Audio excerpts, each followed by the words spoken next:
Hello, and welcome to Mee Gindys.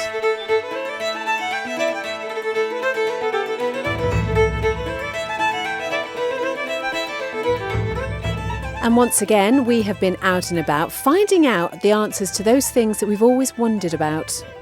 And a few things you might not have wondered about. We will be talking about the animal whose name we dare not mention. Another weird and wonderful challenge, and something from Beth. Lord knows what. Where are we starting? Well, can I just say, when we get into the first story, you must not say the word. I really mean it. I can't cope with you saying the word. Should also say we're going to do the challenge at the point of recording today. Normally we pre-record this. It's a little bit of an experiment, you might say. What could possibly go wrong? Goodness only knows. Indeed. Right, well, straight into it then. And, well, if there's one animal, four-legged, greyish colour, furry, that people don't like to mention in the Isle of Man, it's this one. I can't really mention it, can I? Without further ado, well, here we are.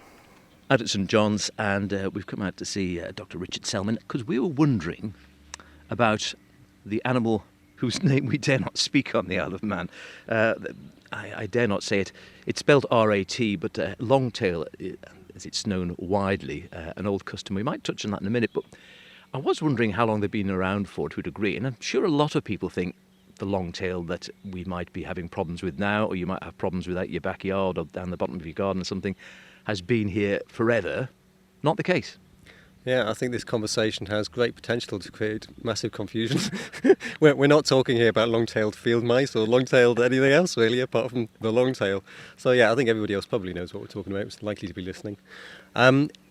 We believe they probably must have got here around the late 18th century, because it's stated that they got into the British Isles around the early 18th century, and they must have got here fairly quickly. And they were noted as one of the things which put paid to the last of the so-called puffins, the Manx shearwaters on the calf.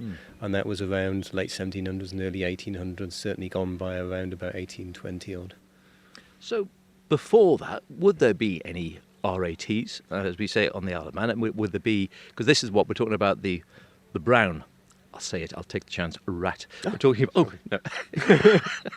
we're talking about the brown longtail, which is the one which might be sort of in modern terms that causes all the problems. Or Norwegian, which of course it's nowhere near where it comes from. But no, I was going to say. I think probably when they came over to the British Isles, it's thought of as possibly the direction they came there from, but they're Asiatic, as are the black ones that were here before, what we've just talked about. Okay. So what we've got now then is just one species, realistically, you like to see running around causing problems? It is, although some of them are quite large. So you see them in all sizes. Yeah, it's not always a cat, sometimes it's an RAT. But yeah, there was the ship RAT, or otherwise known as the black one, which moved around the world with wooden ships.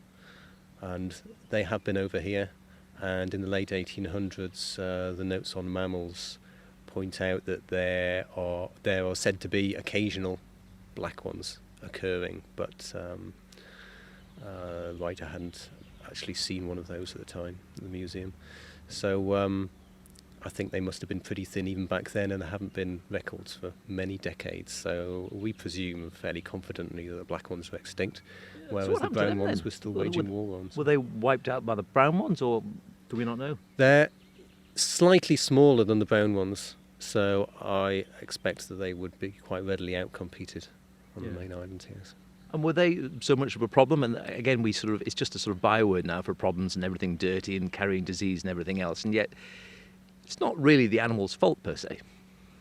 No, I don't think they could be directly blamed.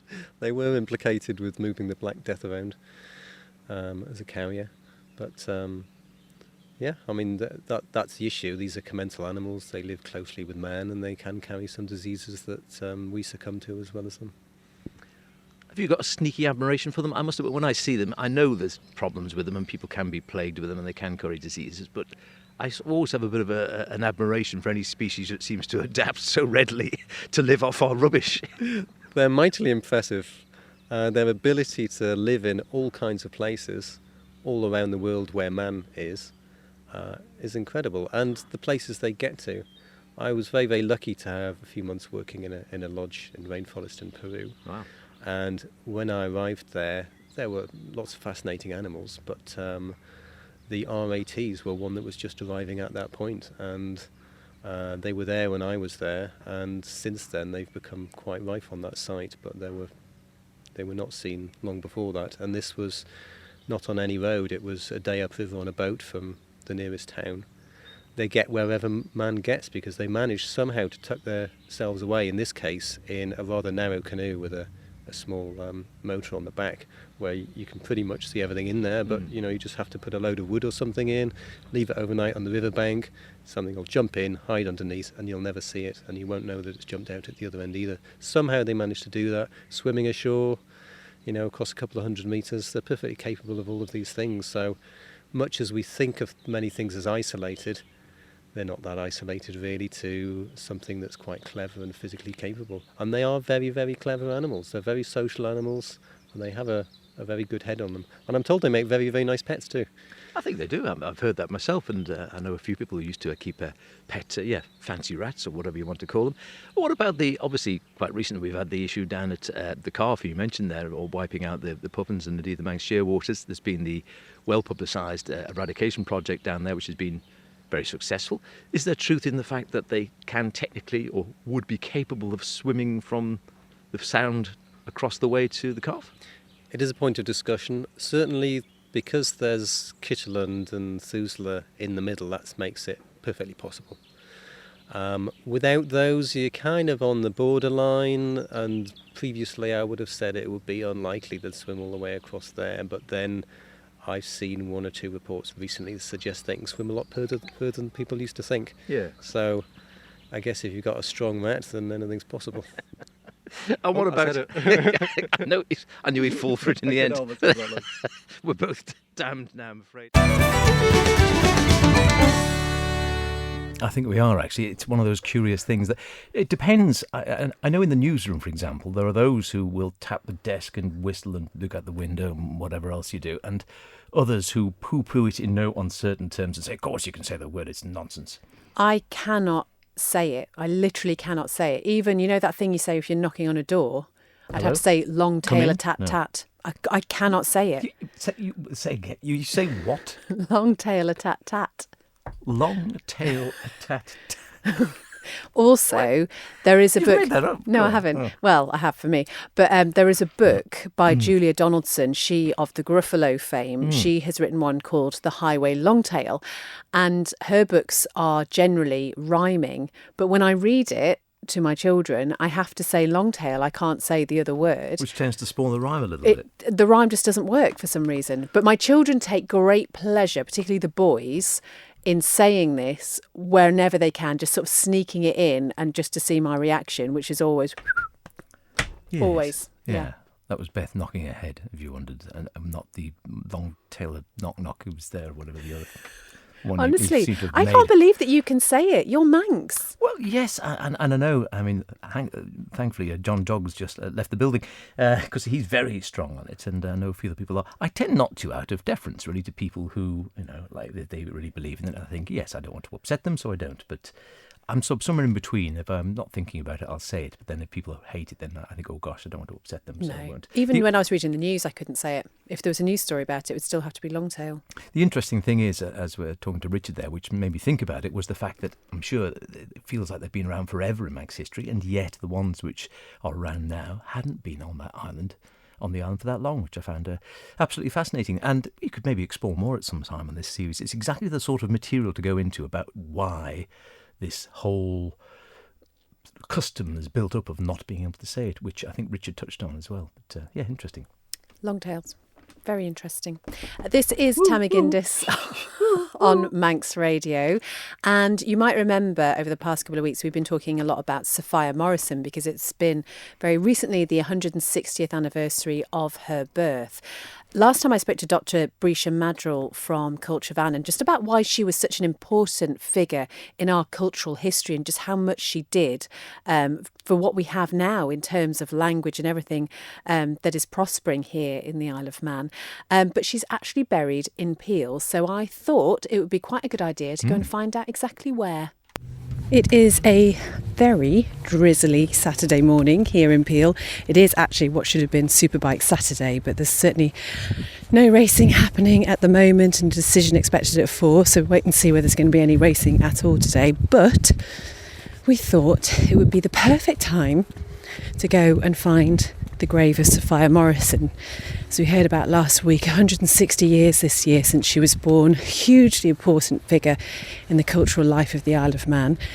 And because my middle child has been learning about her at school and has got some idea where the grave is, I've roped him into helping me. So we'll see if we can find it. So Max, you learnt about Sophia Morrison at school. Yeah, What can you tell us about her? she's dead. Yeah. And she was a famous book writer. She wrote the original Mother Do. Did she? Yeah. And she wrote Manx Fairy Tales. And that book when the goblin takes off the roof. Oh. No, the beginning, that's the goblin that takes off the roof. Okay, so you have seen a photograph of her grave, haven't you? I've never seen it, so do you think you know what you're looking for? Yeah, it's like quite a tall grave and then there's like a triangle bit on top. Brilliant, okay. Confident we're finding it? Yes. So we have crossed over the road, which was pretty treacherous in itself, but anyway, and here we are. And Max, where do you think it might be? Just up the straight there with the bars around it. Okay. I'm going to be very impressed if you find it first time, because I didn't realise just how big this graveyard was. And isn't it amazing? You think about all these amazing people who are here. I didn't think it would be this big because I always, when we're driving past, we normally just drive past. This was the first time I've walked here. You just see the front part. Now we've just walked here. So this is the older part. So you've only ever seen a photograph of it? Yeah. And that was in year 2, but I still remember what it looks like. Yeah. One time she won a prize of £10. Did she? Yeah. That'd be about £1,000 back then. So is it one like this? It's got like a tall monument on it. Mm. Okay, let's have a look round here. The beautiful tree in front of this one. Who's that? No, that's Gertrude Louise. I think it's that one there. Let's have a look. So there's a big obelisk. Oh, it's a big one, this. In memory of Sophia. Well done! Daughter of Charles and Louisa Morrison, died January the 14th, 1917. Wow. Gosh.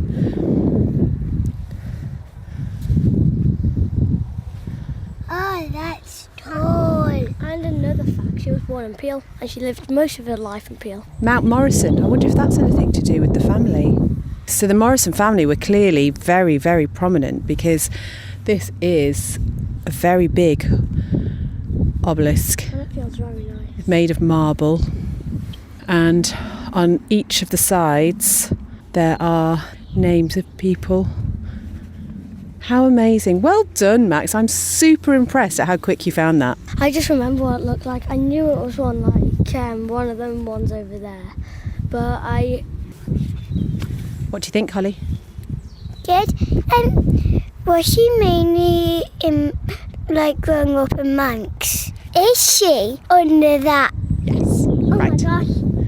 Let's go out here. I'll take a photograph, put it on the Facebook page. Then Beautiful. Check it out yourself.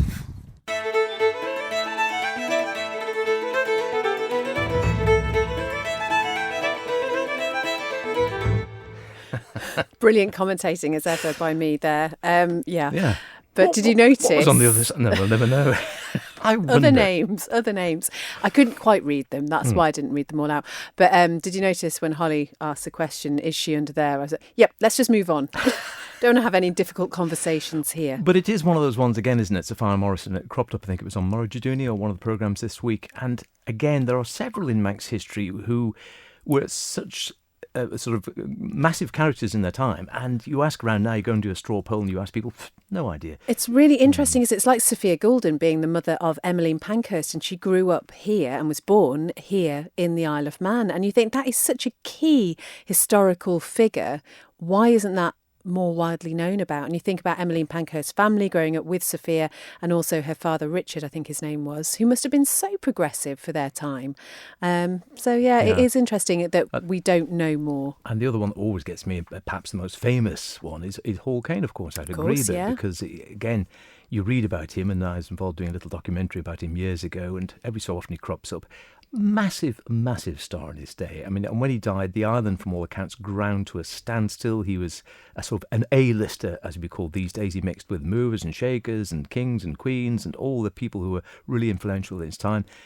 Now, most people have hardly heard of him. You know, they know Grebe Castle, maybe, and that's it. They might possibly know one novel, but he's just disappeared altogether. And there was that link quite recently, I think, between Bram Stoker, that Dracula is dedicated to Hall Caine. You know, these wonderful things. And that's one I'd love to do sometime, that the remains of his writing shed is still there somewhere. Oh, is it really? But I think it's sort of on private land, so I don't know whether you can get to it. So he had a little shed up the top of his garden out of Grebe where he used to go and write his novels and sort of be able to enjoy the beautiful views over the Manx countryside. And I believe the sort of remnants of it, or the base, is still there in the undergrowth, and you can see it, but I don't know whether you can get to it technically without permission. Well, if anybody's listening and they'd like to give us such permission, that would be fantastic. But I think you're right. I don't think in some cases over the past sort of 50 years or so, enough of this has been passed down through education, I guess. But there is a massive move and shift to change that now.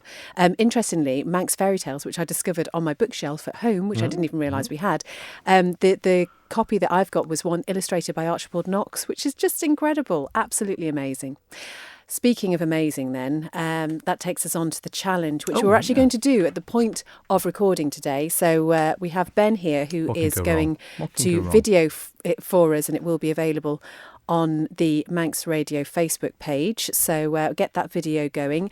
Once again, we have to thank Howard for whatever the challenge is going to be. I've got no idea what it is, except there is a photograph of what looks like, I don't know, is it a whippet or a greyhound? Possibly, yeah. On the table, and it's been cut into several bits. Yeah, strips, I suppose you'd call it, wouldn't you? Okay. And again, I haven't really tried this before, but I saw it and thought, that's quite a clever one, isn't it? So this is the best I could do in the limited time and resources we have for this programme, i.e. zero. So ideally you'd have a bigger picture, full colour, and ideally you'd run it through something like one of those slicing machines, or, you know, the machines that make pasta strips, something like that, so you get really even strips. Right, so this is the Manx Radio version. This is the Manx Radio version, okay. i.e. cheap.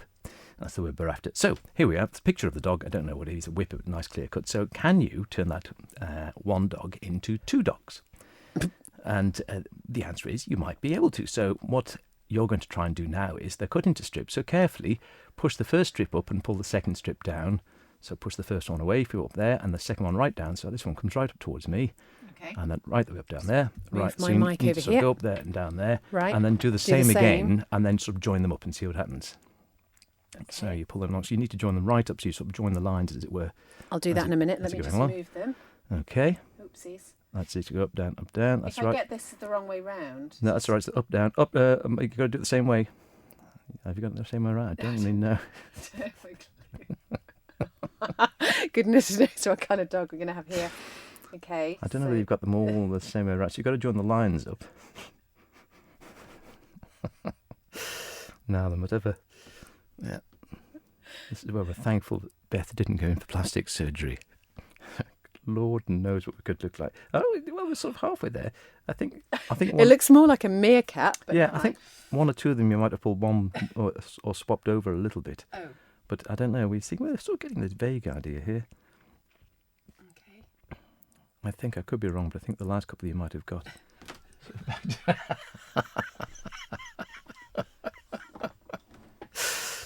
Well, you're sort of half there. I do think you got some of them upside down a little bit. You get the vague idea there. I don't know whether it's totally worked. But this video is going to be worth watching. I think the last few strips you might have pulled one way or the other. But you can see basically what happens. If I move them over. You could try, I guess. In that you would think it would just jumble the whole thing up, but what actually happens, and if you get it really evenly, you end up basically with two smaller pictures of the same thing, which you wouldn't think would be possible, would you? Well, and indeed, if Beth's doing it, it's not possible. You end up with one sort of small dog and a creature which looks like it's had its head trapped in a vice. But we got, Well, we got the gist of yes. it. I Did mean, you that get the was- gist of it? You saw. That was brilliant. Yeah, that was great. Oh dear. Oh dear. Anyway, I think we should probably move on. The video will be uploaded. Maybe we should have a go at it when it's. We can have another go, and see. Yeah. You're Anyway. on the right lines there, but you do have something else in any case, and it's something safe you can try to. Yes, you certainly can. This is Mee Gindys on Manx Radio. We've just learnt never to do a challenge as we are recording the programme. Last week, I was talking to James Franklin from Culture Vannin, and at the end of the recording where we heard about how the wren became king of the birds, he rather cryptically said something about a giant's grave. We're back to St John's. So with James Franklin once again, standing on St John's Fairfield, just at the foot of Tynwald Hill. And last time you mentioned rather cryptically the giant's grave. Tell us a little bit about that. Well, the giant's grave is, of course, a grave of a giant. Okay, that seems to make sense. Is it just the one just around the corner? Can we see it from if we just walk around the corner here? Because whenever I used to go to Tynwald Mills as a child, I think this is a place that I was absolutely fascinated with because there is a plaque on it, isn't there? Yeah, there is. Archaeologists will tell us that it's a Bronze Age burial mound, and it was found in 1848 when they enlarged this road going from St John's here down to Tynwald Mills, and they just cut into this mound, and the road now, part of the wall of the road is this Bronze Age burial kist. And what a kist is, it's like a stone coffin in which they would have put cremated remains of the person. And of course it'd be something very significant because they didn't dig into a mound, they built a mound over a grave. So it was a massive amount of effort. And they say that the bottom of the grave was lined with these white pebbles, which were always a significant thing in these days. And it still remains so in that the Peel fishermen didn't used to have white stones as ballasts in their boat. And so this sense of a significant meaning of the stones was there from the Bronze Age through till modern times. So what do we know about who's buried here then? We don't know anything at all. But we do know that it's referred to as the giant's grave. There are quite a few giant's graves, which is very interesting in that clearly the Manx people knew, even when they hadn't dug into it, that this was a significant thing and that it was a grave. And local St John's people will know it as King Ori's grave, which itself is quite interesting. Oh, because there's a King Ori's grave that I would refer to would be the one in Laxey. Oh yeah, but there's lots of King Ori's graves all around. That's just the most famous one. There's actually a King Ori's grave behind Peel Castle, if you know where you're looking, and there's a few others around about. There's a few in Mackald and elsewhere. But this one, and these are all, often when you look into it, King Ori is seen as a giant, and so you often get tales of the giant King Ori throwing rocks from the top of North Brule into the sea and things like this. It's all a bit strange. But there's an idea that perhaps this comes from the idea of King Ori being the big man, which in Manx, Moor, can mean both big in significance and in size. And so that sort of confusion will often exaggerate a significant person into being a big person until you get the most significant person, being King Ori, becoming a giant. And that's just a great example of the way stories are passed down, isn't it? Yeah, getting better and better as the time goes on.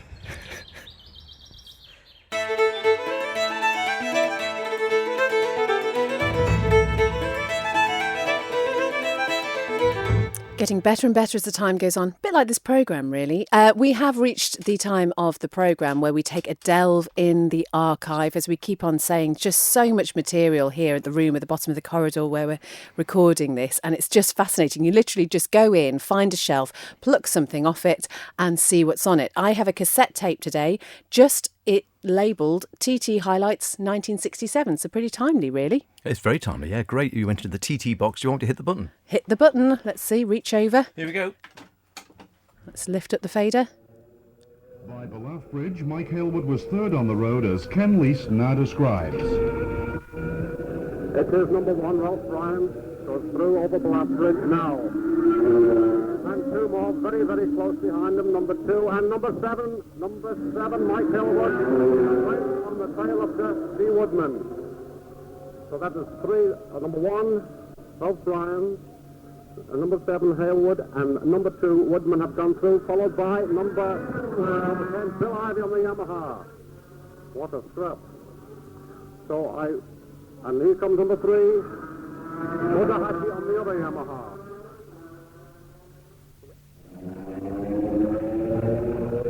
Well, by the time the leading riders had topped the tortuous mountain climb for the first time, Mike Halewood led the race and was also first on the road. Ian Cannell now takes up the story. He's more interested today in knowing about his TT performance, and the first machine is round the veranda, about 1.5 miles away to my right. For listeners who have just tuned into Manx Radio, I can see the riders splashing round the veranda about 1.5 miles away. There are 2 riders in close company following, and the first machine will now be rounding the fast left-hand bend at the Les Graham Memorial. Just incredible. And I really don't think, unless you've ever done that job, you appreciate just how difficult it must be to be a TT commentator. But they really do capture the atmosphere just as much now as they certainly did then. Ian Cannell, you heard there, the voice of Peter Neal introducing them, and also before that, Ken Leese as well. But Mike Halewood, wow, that would have been a time to watch. Well, you know what? I was watching around about that time. That one of my earliest memories is watching the classic TT with Agostini and Halewood. And more interesting, I was talking to our own Johnny Moss about this quite recently, and it turned out we were only a few yards away. I was watching on Dad's shoulders at Signpost Corner. He was just down the road at Hilbury with his dad. How amazing. That's absolutely brilliant. Oh, well, we will be back next week with plenty more of I Wonder What. I wonder indeed. And you know what? I even forgot to mention, we've been speaking to Charles Gard about that. We'll find out next week. Look after yourselves. Cheerio. Bye-bye.